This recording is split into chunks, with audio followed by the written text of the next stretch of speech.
Gabriela Veras trazendo aqui as andanças desse assunto que, vamos lembrar, era um texto do governo. Aí foi para a Câmara, ganhou um relator que não é muito amigo, na verdade nem amigo, né, gente? É zero amigo. É tipo chegar no ambiente e ficar aquele silêncio estranho. Então, porque é o Derrite, secretário de Segurança Pública de São Paulo e tudo mais.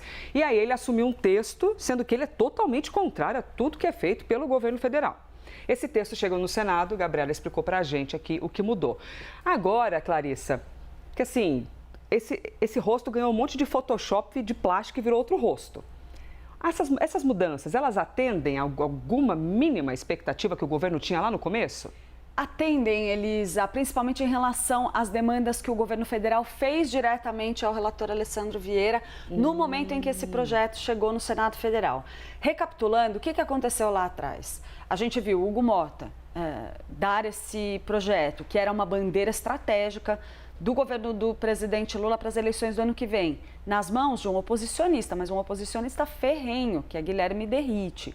Hugo Mota fez isso naquele momento com o argumento de que era indispensável fazer esse movimento, essa composição, para que o projeto pudesse seguir adiante, senão não seguiria, não andaria, não haveria clima para discutir isso no Congresso e acabaria sendo derrubado pela oposição, era o argumento que dava Hugo Mota. Mas a gente sabe que todos os interesses ali que correm nos bastidores relacionados a esse vínculo entre o Palácio do Planalto e o comando da Câmara também entram nessa discussão. O que aconteceu? A gente saiu da Câmara, esse texto chegou no Senado muito descaracterizado em relação ao que o governo federal gostaria de ver nessa proposta. Então, tem alguns trechos, alguns pontos das mudanças que Alessandro Vieira articulou ali, incluiu no seu relatório e conseguiu-se, junto com uma composição com os setores do Senado, fazer avançar, estão incluídas, por exemplo, algumas medidas estratégicas para o Palácio do Planalto. Uma delas, uma das preocupações que existiam diz respeito ao financiamento, a fundos de órgãos federais relacionados à investigação do crime organizado.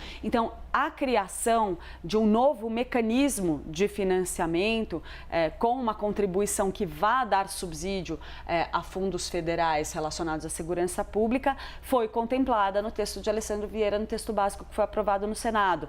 Tem também outros pontos que vinham sendo levantados por integrantes do governo federal relacionados ali à tipificação do crime, das facções criminosas, das alterações ali relacionadas à lei de organizações criminosas. Havia muita preocupação do Palácio do Planalto em relação a essas alterações, que isso, inclusive, descaracterizaria o elemento primordial ali de combate ao crime organizado vislumbrado pelo governo federal. Vamos lembrar que muito do que rendeu polêmica na tramitação desse assunto lá na Câmara, estava relacionado a uma espécie de esvaziamento das prerrogativas federais. Polícia Federal, Sim, né? Então isso foi alterado, ou seja, contemplado. Agora, precisa ver se eles vão conseguir manter isso na Câmara. Aí é outro capítulo da novela. Você está falando, eu estou lembrando que a gente entrevistou o diretor-geral da Polícia Federal, Andrei Rodrigues, porque havia a ideia de um esvaziamento, uma diminuição ali da atribuição da PF. Aí o próprio diretor disse assim, gente, se quer combater o crime organizado, perdão, deixa eu voltar aqui na câmera, não é nem crime organizado, é terrorismo e tudo mais.